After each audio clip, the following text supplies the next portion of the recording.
யாக்கோபுடைய வாழ்க்கையை பாருங்கள். ஈசாக்குக்கு தேவன் கற்றுக் கொடுத்தது சூழ்நிலை அல்ல, கர்த்தரை நம்புகிறவன் செழிப்பான் என்று கற்றுக் கொடுத்தார். ஆபிரகாமுக்கு தரிசனத்தை எப்படி பெற்றுக்கொள்வது, விருப்பத்தை எப்படி உண்டாக்கி கொள்வது என்று கற்றுக் கொடுத்தார்.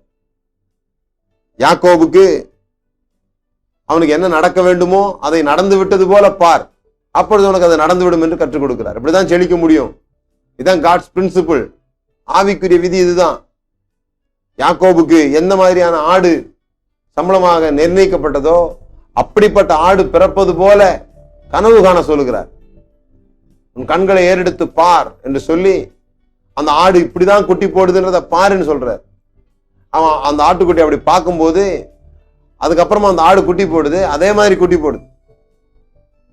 அது ஒரு சயின்டிபிக் ரிசல்ட் அப்பமே அவனுக்கு கிடைக்குது. ஒரு அறிவியல் முறையை ஆண்டவர் அவனுக்கு கற்றுத் தருகிறார்.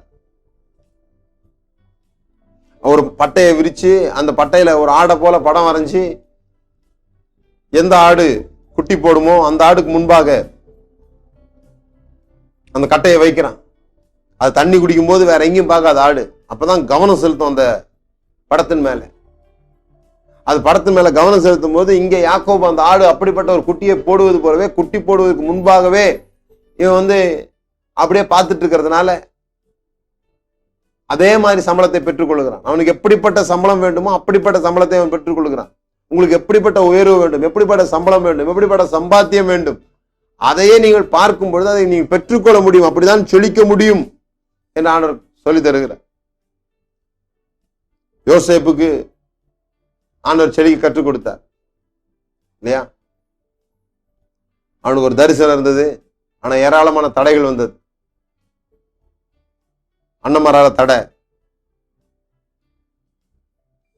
அப்பா புரிந்து கொள்ளல,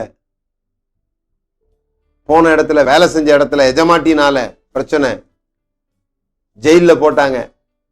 ஜெயில அவன் உதவி செஞ்ச ஆள் அவனை மறந்துடுறான். எல்லாம் பிரச்சனைகள் தான்.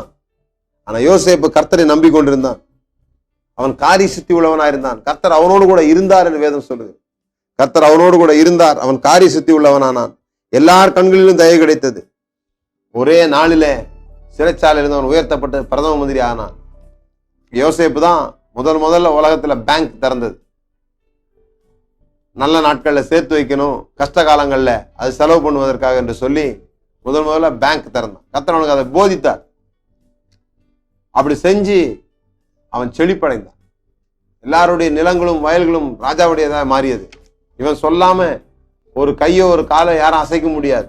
அப்படிப்பட்ட நல்வாழ்க்கைக்கு நேராக அவன் சென்றான். மழை காலத்திலே, கோடை காலத்திலேயே மழைக்கு சேர்த்து வைக்க வேண்டும் என்பதை தேவன் அவன் கற்றுக் கொடுத்தார்.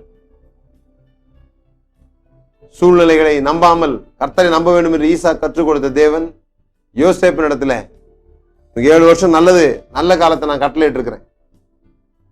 அந்த நல்ல காலத்துல நீ எப்படி நடந்து கொள்கிறாயோ அப்படிதான் உனக்கு பஞ்சம் வர்றதோ வராததோ.